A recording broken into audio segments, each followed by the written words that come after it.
To keep doing daily videos on YouTube, I need to raise my Patreon and Subscribestar income to a grand total of $200 a month. So if you're so inclined, help a chap out. Zang.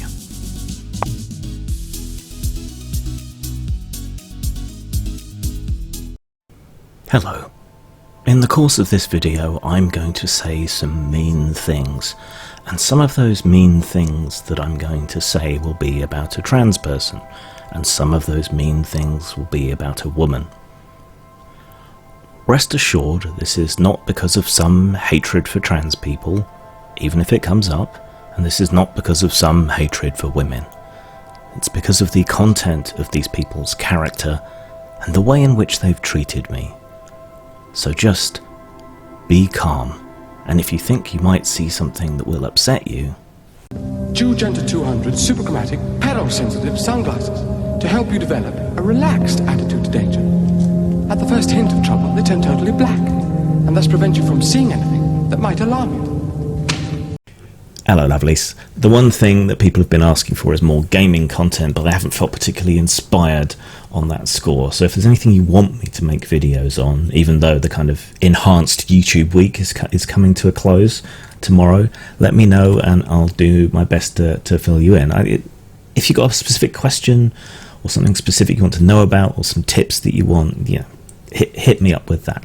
One thing I can do is reviews. So I've been digging through the more obscure corners of my RPG collection and came upon Shelter in Place, which seems appropriate given the situation we're all in. But before I embark on reviewing Shelter in Place, a live game of zombie horror, it's important to contextualize it because I am biased against this game, or rather against some of the people involved in its creation, and there's some story behind that. When I bought this, it was from Machine Zeit Productions, which was... God, this is such a fucking minefield. At the time, David Hill, Philomena Young, and a few other kind of people who orbit around them. That's who I bought it from. And this was a period where I'd had some criticism from their little mob, but I was trying still to understand what they were about and trying to encourage them to grok me and where I was coming from with all these things. They rather rapidly turned on me, even though I gave various people in this mob some opportunities, helped people get some work published, tried to have the discussions and explain myself. It was never good enough, and ever since they've been kind of hounding me and saying horrible things about me everywhere. So I am definitely biased against people, not, so far as I know, the author, J.R. Blackwell, who doesn't ring any bells.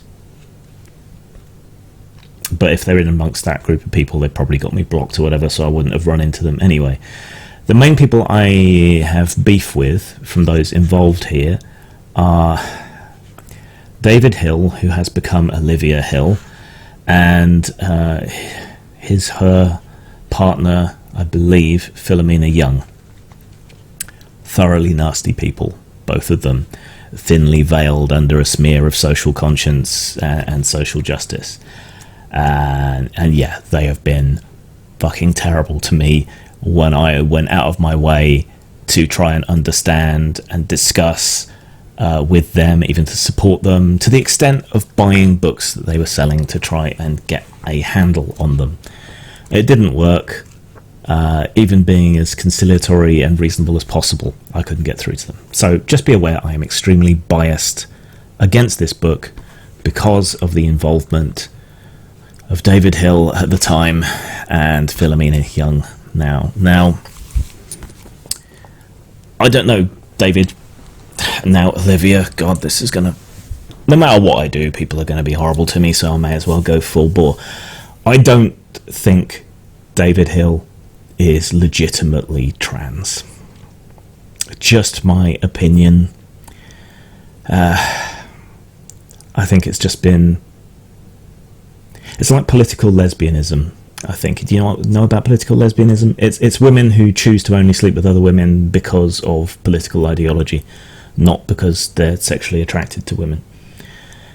nice to have the option, I suppose. I kind of get the feeling Olivia Hill is much the same, but for trans issues. Probably unfair of me. I could bang on about all the trans friends I have and everything else to point out that I'm not bigoted against trans people. I am not prejudiced against Olivia Hill. I am post-judiced specifically against Olivia Hill because they're an horrible cunt.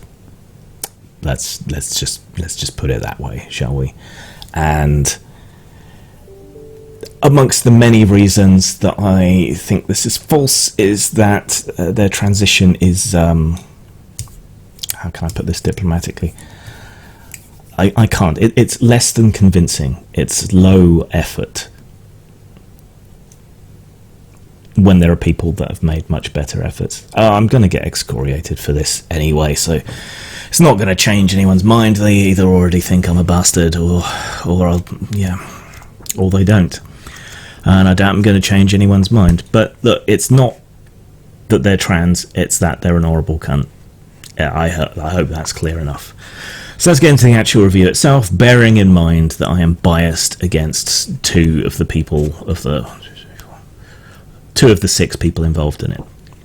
Now, apparently the inspiration was a survival drill at someone's office where they learned how to hide and shelter in place, basically. So it was a training day at work that gave them the inspiration. You know, what would be the point of all this? Would it really make any difference? If it did, what difference would it make in the instance of a zombie attack? And so they put together this live scenario, which is essentially a slightly more elaborate game of tag. So you get between 10 and 25 or so people. You organise them into 2 groups, humans and zombies. You set one area as being inside, which is the shelter, which the humans can hide in. You set another place as being outside. You distribute a certain amount of props between the 2, and then you let rip over the course of about an hour. Half an hour is the first act, 15 minutes is the second act, 15 minutes is the third act. So there's like the beginning where everything kicks off. There's a small portion where you're sort of finding out what's going on and accomplishing mission type stuff, and then there's the surviving the worst part until you can try and escape. And that's really it. I mean, you can make it better with radio tape props or recordings or whatever else, but really it's just an elaborate game of tag. So you have to leave to get the things you need to complete the missions that you need to do in order to be rescued. Or if you're zombies, you need to work to devour everybody. And that's pretty much it. The mechanics are fairly simple. They're tag.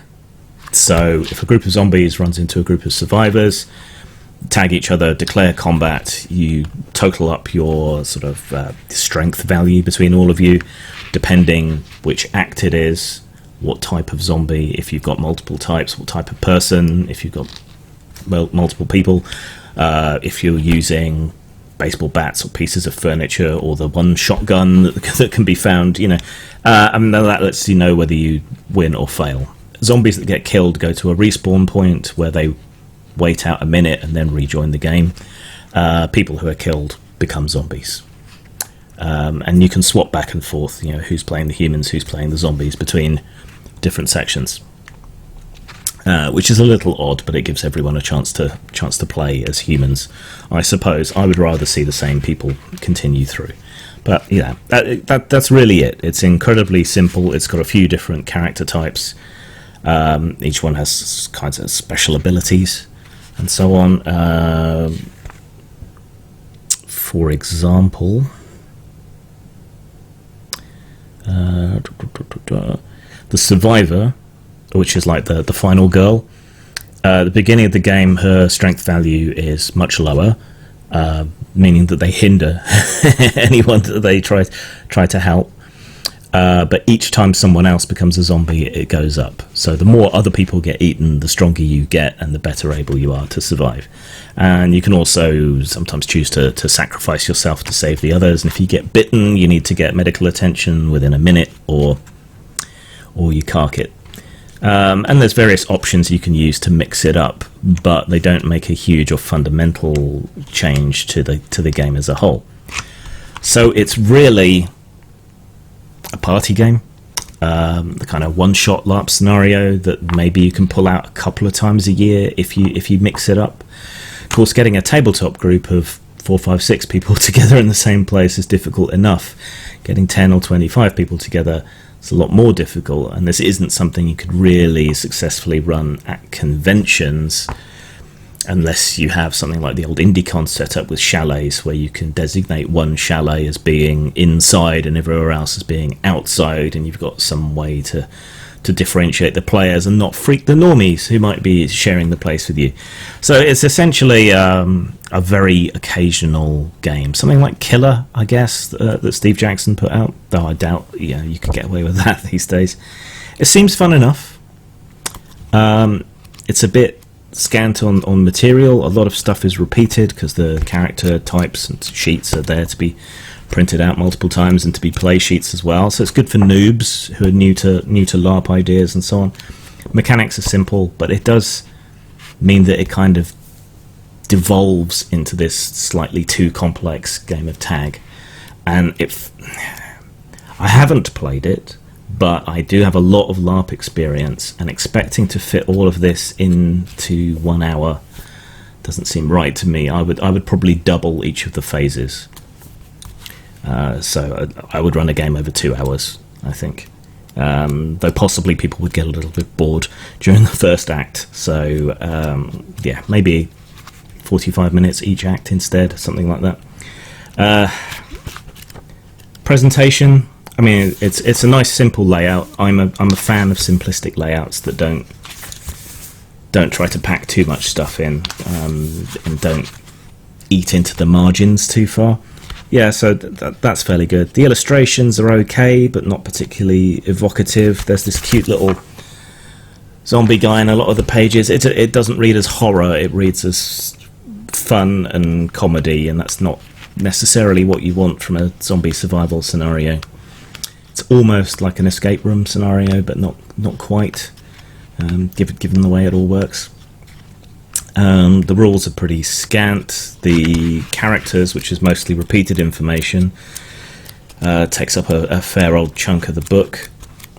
There's suggested printouts for the props that details what they do, but you'll probably end up making your own on 3x5 cards or finding proper props, something like that. So there's not a lot of content here, and while it's presented clearly, I mean, that the presentation could be a lot better. I mean, the art's fine, it's good for a lot of things, and this is quite an old game at this point. I'm sure Natalie Kelly has refined her art and gotten a lot better, but in this it's not making me think horror, and it's not looking particularly hugely competent. So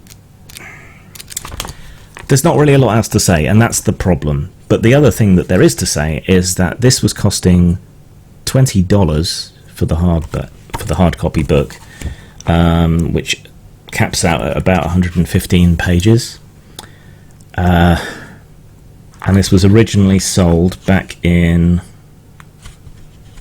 when was it first written? I was sure I saw that. I was looking at it earlier. Of course, I've instantly forgotten.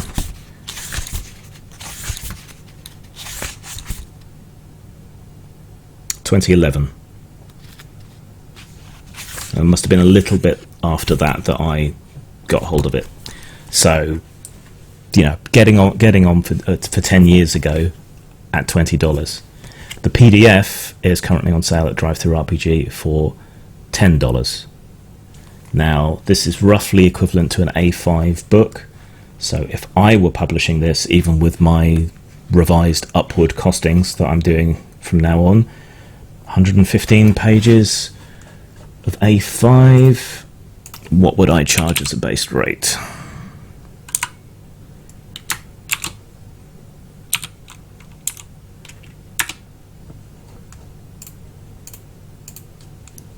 $5.75 in dollars, so I'd probably round up to $5.99. So it's very expensive for what you get.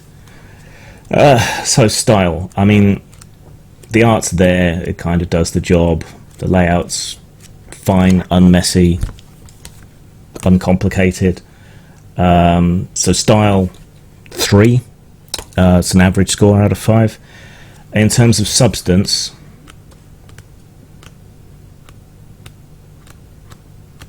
given the cost, that's the real bummer. There is not enough content here to justify $10, let alone $20 for a hard copy book. But Machine Zeit have a bit of a reputation for upping the price on their things for apparently reasons of social justice, but the reason escapes me. I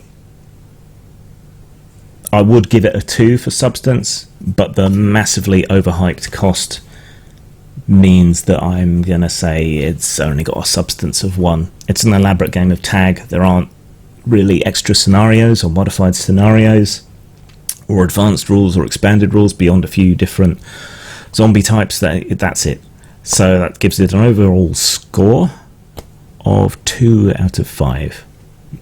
Do not recommend, but do keep in mind I'm biased and my play situation might be different to yours. If you can easily get 10, 15, 20, 25 people together for a LARP game when we're not all choking to death from disease, more power to you. Zang. It's been called misogynistic, racist, a hate group, reactionary. It's been blamed for Trump, for keeping women out of games and technology. None of this is true. If you want the real story, then you need to buy Inside Gamergate.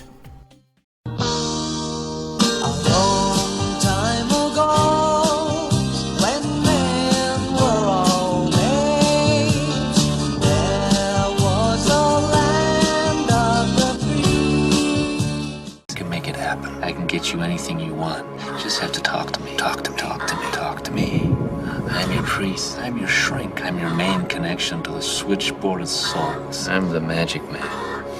The Santa Claus of the subconscious. You say it. You even think it. You can have it.